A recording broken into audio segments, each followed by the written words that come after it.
आर्थिक महासत्ता बनलेला नाही, आपण आपली पाठ थोपटून घेतो। आणि हे कोण शिकवतं हे ध्यानात ठेवा, आपल्यासारखे आपण अभ्यास करायला तयार नाही। हे वरचे लोक सांगतात फक्त आपल्याला की आपला भारत देश महान आहे। कुठं महान आहे सांगा तुम्ही? खेळाच्या बाबतीत खेळाची यादी काढा, या तरुण मुलांना विचारतो मी। खेळाची यादी काढा, एशियाड मधले खेळाची यादी काढा। 40वा क्रमांक नाही तर खाली 50व्या क्रमांकावर सुवर्ण पदक फक्त भारताला एक। आणि कसल्या प्रकारची प्रगती हो?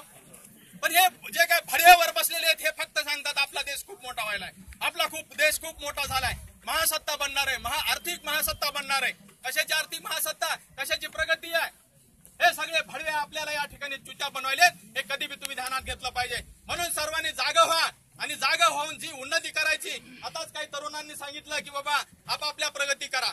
प्रत्येकानं कोणी हे मराठा समाजाचं तुम्हाला सांगतोय, कोणी औद्योगिक क्षेत्रामध्ये उतरा, जर बुद्धी चांगली असेल तर सर्व्हिसचा अभ्यास पूर्ण करा, आणि त्याच्यापेक्षाही खाली असेल तर कुठल्या तरी एखाद्या व्यवसायामध्ये उतरून स्वाभिमानानं जगायचं करा। आजपर्यंत कधी मराठ्यानं स्वाभिमान गमावलेलं नाही, कवाय ध्यानामध्ये ठेवा।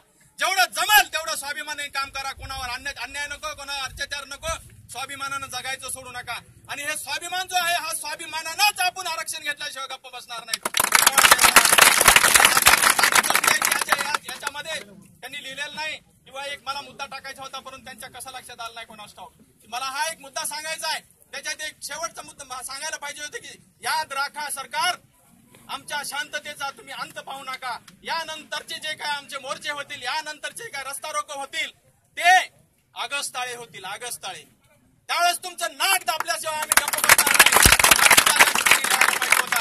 आणि त्यांनी तो लिहिला नसेल याच्यासाठीच की आजचा आपले शांततेच आहे म्हणून, परंतु हे शांततेचं कवर मित्रांनो 89 पासून आपण हे भांडतोय, आजपर्यंतचा विचार झालेला नाही। आज हे फक्त रस्ता रोक आहे। सरकार म्हणजे कोण आहे?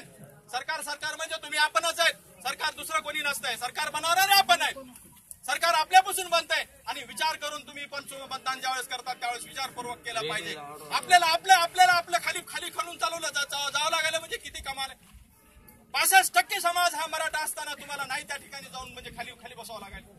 आपल्याला विचार केला पाहिजे, आपण आपलं डोकं लढून चाललं पाहिजे। हे कसल्या प्रकारे तरुणांना सुद्धा आपल्याला विनंती आहे की भरभटू नका। ह्या ज्या आपल्या मागण्या आहेत, ह्या रास्त मागण्या आहेत, ह्या मागण्या तुम्ही हे सगळं तरुणांच्या हातामध्ये असताय। हे सगळे तरुण आता या पुढच्या भविष्याचे खरे जिम्मेदार साक्षीदार हे सगळे तरुण आहेत।